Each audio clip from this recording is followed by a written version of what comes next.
इस खास पॉइंट को अगर आप लोगों ने समझ लिया तो आप लाइफ में कुछ भी मैनिफेस्ट कर पाएंगे। मतलब जैसा आप डिजायर्ड लाइफ चाह रहे हैं वो वैसा आप मैनिफेस्ट कर पाएंगे। हेलो माय हैप्पी मैनिफेस्टर्स, कैसे हैं आप लोग? आई होप आप लोग बिल्कुल मस्त है, बिल्कुल स्वस्थ हैं।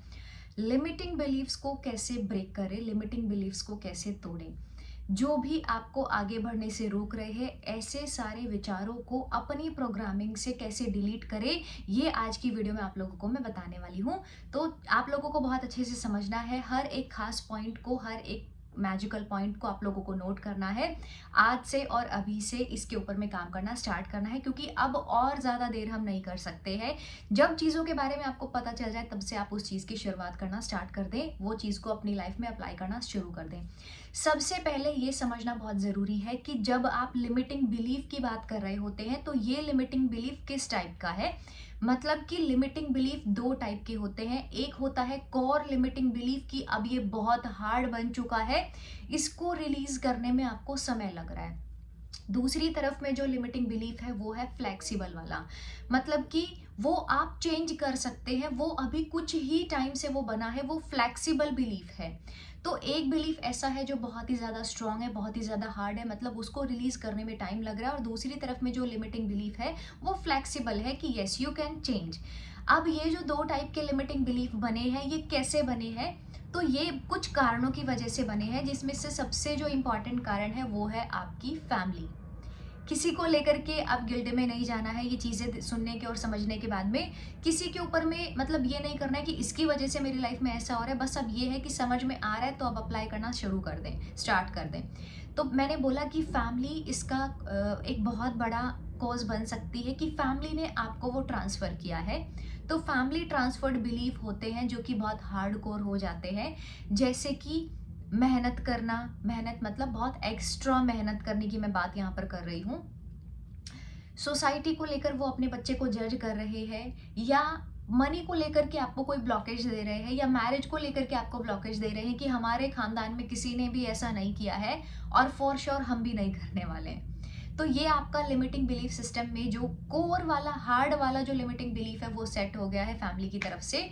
दूसरा जो यहाँ पर रीजन है वो है सोसाइटी की तरफ से, मतलब सोशल ट्रांसफर। सोशल लोगों ने आपको वो ट्रांसफर किया है। तो लोगों का जो एक बिलीफ पैटर्न है उन्होंने आपको दे दिया है और आप अब उसी तरीके से जीना आपने शुरू कर दिया है। होता है ना, लोगों की सोचते हैं कि लोग क्या कहेंगे, वो तो उसने तो ऐसा कभी किया नहीं, वो तो ऐसे ही बोलेगी, वो तो ऐसे ही जज करेगी, बहुत सारी चीज़ें होती हैं।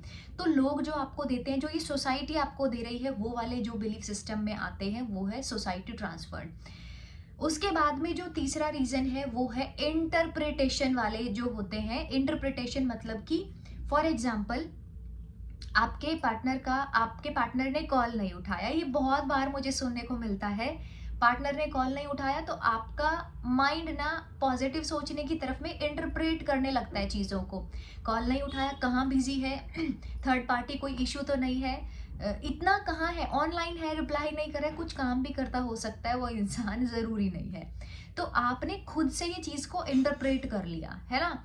पीछे 2 साल से एग्जाम क्लियर नहीं हुआ या पीछे 1 साल से नहीं हुआ, तो इंटरप्रेट कर लिया अगर यहाँ पर अब भी नहीं हुआ तो क्या होगा। तो आपने ये खुद इंटरप्रेट किया है, तो ये एक बिलीफ सिस्टम बन गया इंटरप्रिटेशन वाला। फिर है किसी के रेफरेंस के थ्रू। ऑलरेडी किसी की लाइफ में ऐसा हो चुका है और वो आपके साथ में शेयर कर रहा है, उसकी जो चीज़ें हैं ना, अब उसको आप एज अ रेफरेंस लेकर के और उसको फील करना शुरू कर देते हो, महसूस करना शुरू कर देते हो और अपनी लाइफ की बैंड बजा लेते हो। होता है ना ऐसा, कहीं पर सिर्फ सुना था कि ऐसा है, रिलेशनशिप के बारे में कुछ सुना, आज वही चीज़ों को कंज्यूम करते करते करते खुद के रिलेशन के ऊपर डाउट करना स्टार्ट कर दिया। या किसी से सुना, बहुत मेहनत किया, एग्जाम नहीं हुआ, उस चीज़ से आप लोगों ने उसका रेफरेंस लेकर के और वो चीज़ को अब मॉडिफाई करना शुरू कर दिया। आपने उसको बहुत नेगेटिव नेगेटिव सोच करके कि उसका नहीं हो तो इतना पढ़ता था, यहाँ पर कैसे होगा वो चीज़ क्लियर। तो ये सारे कुछ रीजन है जहाँ से वो चीज़ें आई हैं। तो मतलब रूट कोज क्या हो सकता है आपके बिलीफ सिस्टम का, ये सारा मैंने डिस्कस किया। फैमिली, सोसाइटी, खुद जो इंटरप्रेट करते हो, रेफरेंस है, ये सब से आपका वो बिलीफ सिस्टम बना है। अब बात ये आती है कि ये तो हमें समझ में आ गया, लेकिन अब इसको ब्रेक कैसे किया जाए, क्या हम कर सकते हैं इसके अंदर में।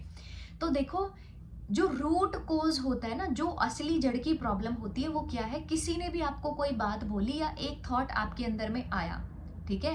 अब यहाँ पर चांसेस क्या बन रहे हैं, या तो आप उस थॉट को रिजेक्ट कर दो, ठीक है, टोटल रिजेक्ट। आपके दिमाग में थॉट आया कि यार ये पॉसिबल नहीं है, आपने सोच लिया ऐसा कि यार मेरे को इसको पॉसिबल करके दिखाना है, ठीक है, I will make it possible, तो आपने सीधा उसको रिजेक्ट किया।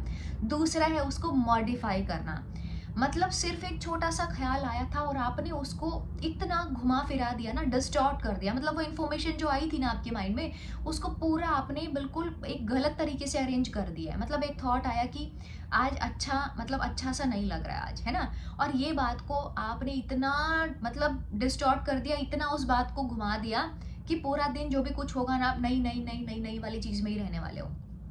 तीसरा, एक बात कुछ और होती है और आप उसको बोलते या महसूस कुछ और वे में कर रहे होते हो, है ना, जैसे मैंने पार्टनर का एग्जांपल दिया था, एग्जाम का भी दिया था, तो कुछ और वे में कर रहे होते, तो यही कारण है, ठीक है। अब इसको ब्रेक करने के लिए आप क्या कर सकते हो, तो यहाँ से आप लिखना स्टार्ट कर दो जो मेन पॉइंट्स है। सबसे पहली चीज है, अब पता चल गया लिमिटिंग बिलीफ सिस्टम में ये सारी चीजें हैं, तो आपने फॉर एग्जांपल कोई भी एक थॉट आपके सामने आता है, तो अब से आप उस थॉट को रीफ्रेम करोगे, जो पहले उसकी फ्रेमिंग हो रखी है ना, पीछे 1 साल से, 2 साल से, 4-10 साल से, अब उसको रीफ्रेम करना है।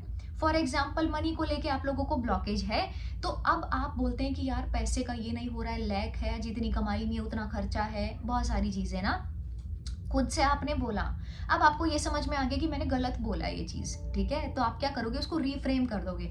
नहीं यार, लोगों के लिए पैसा कमाना आसान है तो मेरे लिए भी होगा, यूनिवर्स में अबंडेंस है, मतलब बहुत सारे लोग, देखो बहुत सारी अपॉर्चुनिटीज है, बहुत कुछ है, नहीं यार माँ लक्ष्मी की ब्लेसिंग्स तो मुझ पर है। अब आपने क्या किया, एक सिंगल सेंटेंस जो आपने खुद सोचा था और सोचने के बाद में उसको इंटरप्रेट किया, फिर बहुत सारे रेफरेंसेस जोड़ दिए, वो सब आगे तक की कहानी चलने से पहले ही उसको आपने रीफ्रेम कर दिया। तो रिफ्रेम क्यों, कैसे किया जाएगा, जब आप अवेयर होते हो, तो इसमें दूसरा पॉइंट जो मेन है वो आप सब नोट डाउन करने वाले हैं। अवेयरनेस इज द की, मतलब आप अवेयर हो, एटलीस्ट ये तो पता होना चाहिए ना कि आप क्या सोच रहे हो, क्या बोल रहे हो, क्या महसूस कर रहे हो, इतनी तो अवेयरनेस होनी चाहिए ना, तभी तो आगे कुछ कर पाओगे। एक थॉट है तभी तो उसको आप मॉडिफाई कर पाओगे ना। तो आपने अवेयर होकर के आपने उस थॉट को रीफ्रेम कर दिया, वापस से उसकी फ्रेमिंग तैयार कर दी है। This is possible. एग्जाम नहीं क्रैक हो रहा था, ये साल होगा, 2025 ब्लेस्ड ईयर है, मैजिकल ईयर है, और ये होगा। हो सकता है पीछे पास्ट में उतना नहीं हम दे पाए हो सकता है मेरे से कुछ रह गया हो, मतलब जितना 1000% देना चाहिए वो मैं नहीं दे पाया हूँ या नहीं दे पाई हूँ। इस बार possible, I will definitely clear this exam, ठीक है। तो उसको आपने रीफ्रेम किया है अब यहाँ पर में, ठीक है। दूसरी चीज़ आपको क्या करनी है, जैसे मैंने बताया, आपको अवेयर होकर के, माइंडफुल होकर के वो चीज के ऊपर में फोकस करना है, इज इट राइट और इज इट रॉन्ग। तो तीसरा जो इंपॉर्टेंट चीज है वो है ask your self a question, मतलब एक सही सवाल अपने आप से उस टाइम पर पूछना बहुत जरूरी है। देखो, जब ये मैंने इस तरीके से चीजें करना स्टार्ट कर दोगे ना, तो ये फालतू की कुछ भी चल रहा है ना माइंड में, वो सब खत्म हो जाएगा। तो अपने आप से एक सही सवाल पूछना कि जो मैं ये कर रही हूँ या कर रहा हूँ, क्या वो सही है। ऑब्वियस सी बात है, आपका दिल जानता है, आपकी सोल जानती है कि क्या गड़बड़ चल रही है, क्या कर रहे हो। अपने आप पता होता है ना, हमें नेगेटिव नहीं सोचना है, तो भी सोच ही रहे होते हैं पूरे टाइम। तो आपको आपको उस टाइम पर अपने आप से एक सही सवाल पूछना है कि मैं जो ये समय बर्बाद चल रहा है, या जो ये इतना रोना धोना चल रहा है रिलेशनशिप को लेकर, इज इट राइट। दिल बोलेगा बिल्कुल भी नहीं, ये सही, ठीक है, इसको करेक्ट करने की ज़रूरत है। तो अपने आप से एक सही सवाल पूछा उस स्थिति में, और अपने आप को फिर करेक्ट किया, ठीक है। उसके बाद में आता है लॉ ऑफ अट्रैक्शन का जो मेन खास जो पॉइंट्स है, कि आप अब जब रीफ्रेम कर रहे हो तो उस टाइम पर आपने कौन कौन सी अफर्मेशंस को चूज किया है, कौन कौन सी बातों को चूज किया है, कौन कौन सी अफर्मेशंस को चूज किया है, वो आपको अब यहाँ पर लगा देना है। पैसा नहीं है, नहीं, पैसा कमाना आसान है, it is very easy for me, I can make money, मेरी लाइफ में अबंडेंस फ्लो हो रहा है, प्रॉस्पेरिटी फ्लो हो रही है, डेफिनेटली मेरे लिए बहुत ईजी है। कुछ कुछ शब्दों को रिप्लेस यहाँ पर करना है अब, जैसे काश ये मेरे साथ भी होता, काश मेरा भी रिलेशनशिप बहुत अच्छा होता, काश ऐसा होता, मैं एक होप कर रही हूँ, आई होप ये होगा, आई होप ऐसे होने वाला है। ये शब्दों की बजाय I will do, I can do, I know this, ये होगा, डेफिनेटली मैं इसको करने वाली हूँ, डेफिनेटली मैं इसको करने वाला हूँ, मैं ये अचीव करूँगा, मैं ये अचीव करूँगी, मुझे पता है मैं अपनी लाइफ की क्रिएटर हूँ, I know this, I will, I can do, I will definitely. ये सारे शब्दों को अपनी डिक्शनरी में लेके आना है, क्योंकि एक ही शब्द ऐसा होता है जो आपको, मतलब वो एक लाइन होती है ना, नेगेटिविटी से पॉजिटिविटी, वो वहां पर में ले जाने में आपको मदद करता है। काश छोड़ देना है, होप छोड़ देना है, पता नहीं होगा कि नहीं, चलो ट्राई करते हैं, छोड़ देना है सब साइड में, क्योंकि उससे कोई फायदा अभी तक में हो नहीं रहा है। ठीक है, आई विल डू, डेफिनेटली मैं, मुझे पता है मुझे ये करना है, आई नो दिस, होगा ही होगा। ये सारे शब्दों को अपनी डिक्शनरी में लेकर के आना है। फिर बात आती है कि आप अब एवरी डे ना, जो सजेशंस आप, ऑटो सजेशंस जिनको बोलते हैं ना, कहाँ से आते हैं? सेल्फ टॉक से आते हैं, है ना। तो अपने आप को कैसी, अपने आप से बात होनी चाहिए, इंस्पिरेशनल बातें होनी चाहिए, डेस्पिरेशनल टाइप की नहीं होनी चाहिए। अब इसमें क्या फ़र्क होता है इंस्पिरेशनल और डेस्पिरेशनल में?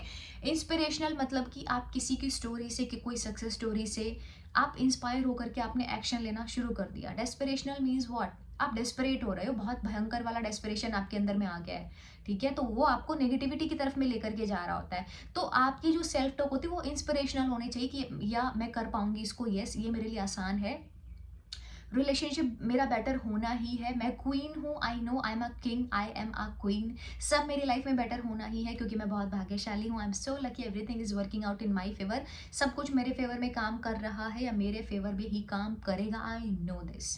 ठीक है, तो आपने सेल्फ टॉक में जो आप सजेशन खुद को देते हो ना, मतलब सजेशन कहाँ से आ रहे हैं? ऑटोमेटिक आ रहे हैं, जो पहले की प्रोग्रामिंग है उससे आ रहे हैं। अब यहाँ पर आप, कोई सजेशन आया तो आपको यहाँ पर अब एक सजेशन देना शुरू कर देना है खुद को, यार इट इज़ ईजी। कुछ चीज़ें होती हैं जो आप इजीली मैनिफेस्ट कर लेते हो, कुछ चीज़ें होती हैं जो आपके लिए डिफिकल्ट हो जाता है थोड़ा सा, रिश्तों की जहाँ पर बात है, लव मैरिज जहाँ पर मैनिफेस्ट करने की बात है, हाँ, तो वो आपके लिए बहुत डिफिकल्ट हो जाता है। लेकिन उसको डिफिकल्ट नहीं बनाना है, अपने आप को एक ऐसा सजेशन दे देना है कि यार यही तो करके दिखाना है मुझे, यही तो करना है अभी मुझे। क्योंकि देखो, डिजायर्ड लाइफ पार्टनर चूज करना अपने, मतलब बर्थ राइट है हमारा, है ना, कि हम खुश रहें उसके साथ में, उस इंसान को हम जानते हैं एटलीस्ट, ये सारी चीज़ें तो अपने अकॉर्डिंग में कर रहे हो, तो जो आपको समझाया जा रहा है वही क्यों नहीं कर पा रहे हो?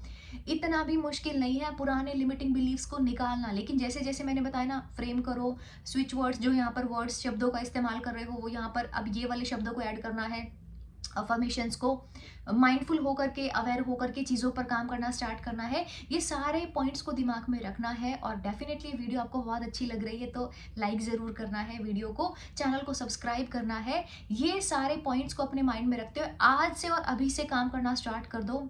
आई एम टेलिंग यू, ये हम खुद के लिए कर रहे हैं, ये हम किसी और चीज़ के लिए नहीं कर रहे हैं। देखो, ये लिमिटिंग बिलीफ ही आपके रास्ते में इतनी बाधा बनते हैं, रेजिस्टेंस बनते हैं कि वो चीज़ों तक में नहीं पहुंचने देते हैं। क्योंकि हर पल तो आप डाउट से भरे हुए हैं, हर पल तो आपके अंदर नेगेटिविटी चल रही है, तो चीज़ों तक में कैसे पहुंच पाएंगे?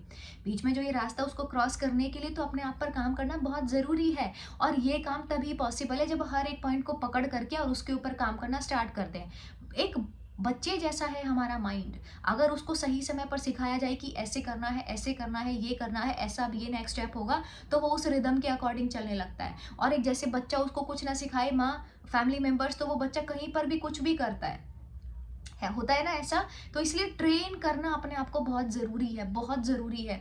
मैनिफेस्टेशंस तक में, वो चीज़ों तक में पहुंचना है, success magnet, love magnet, happiness magnet, positivity magnet बनना है, तो ये चीज़ों के ऊपर में काम करना बहुत ज़रूरी है। सबको चाहिए सफलता का ऐसा चुंबक बन जाए, लेकिन सफल इंसान में वही अगेन खास क्वालिटीज़ होती हैं।